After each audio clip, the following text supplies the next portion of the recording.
In the summer of 1916, Europe was trapped in the agonizing grip of the Great War. On the Western Front, miles of trenches scarred the landscape, a brutal stalemate defined by mud, wire, and machine guns. The Allied High Command, desperate to break the deadlock, conceived a plan for a massive offensive along the River Somme in France. This operation, they believed, would be the decisive blow to cripple the German army and finally end the war. This is the story of that battle, the Battle of the Somme. The plan was born from a conference at Chantilly in December 1915. French and British commanders agreed to a joint offensive. The French, however, were soon drawn into the horrific meat grinder of the Battle of Verdun, a German attack designed to bleed their army white. The British, under General Douglas Haig, were forced to take the lead on the Somme, their primary objective now to relieve the immense pressure on their French allies. The British plan was built on a simple, yet tragically flawed premise. A colossal artillery bombardment would obliterate the German defenses. For 7 straight days, over 1.5 million shells rained down on the German lines.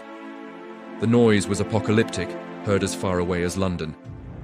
British soldiers, many of them volunteers from the PALS battalions, men who had enlisted together from the same towns, factories, and offices, were told the bombardment would cut the barbed wire and destroy the enemy machine gun nests. They were instructed to simply walk across no man's land and occupy the shattered German trenches. On the morning of July 1st, 1916, at 7:30 a.m., whistles blew along the British front.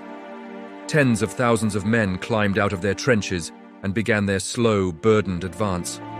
But the artillery had failed.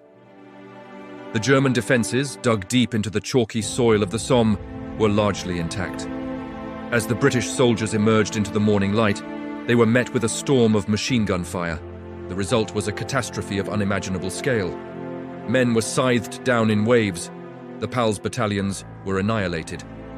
By the end of that first day, the British Army had suffered over 57,000 casualties, including more than 19,000 killed. It remains the single bloodiest day in the history of the British military. While the French forces to the south had more success, the northern sector was a scene of unmitigated disaster. The promise of a swift breakthrough had dissolved into a nightmare. But the battle did not end on July 1st. General Haig, convinced that the German army was on the verge of collapse, ordered the attacks to continue. The Battle of the Somme evolved into a brutal, grinding war of attrition. For the next 4.5 months, the fighting raged. Small gains, measured in yards, were won at a horrific cost. The nature of the fighting was hellish. The initial green fields of summer were churned into a vast, cratered wasteland of mud. Constant shell fire turned the landscape into a quagmire that could swallow men, horses, and equipment whole. Villages like Pozieres and Thiepval were pulverized into dust and rubble, fought over street by street, trench by trench. New tactics and technologies were introduced out of sheer necessity.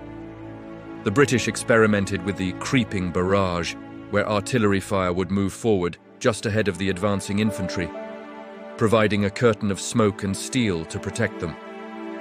And on September 15th, a new and terrifying weapon made its debut on the battlefield, the tank. These primitive, rhomboid-shaped machines, officially called water carriers to maintain secrecy, lumbered across no man's land near the village of Flers-Courcelette. Though they were mechanically unreliable and slow, their psychological impact was immense. They crushed barbed wire, crossed trenches, and terrified the German defenders who had never seen anything like them. The age of mechanized warfare had begun. Through the autumn, the fighting continued with relentless ferocity. The capture of key German strongholds like the Thiepval Ridge in September was a significant tactical victory for the Allies, but it came at a staggering price.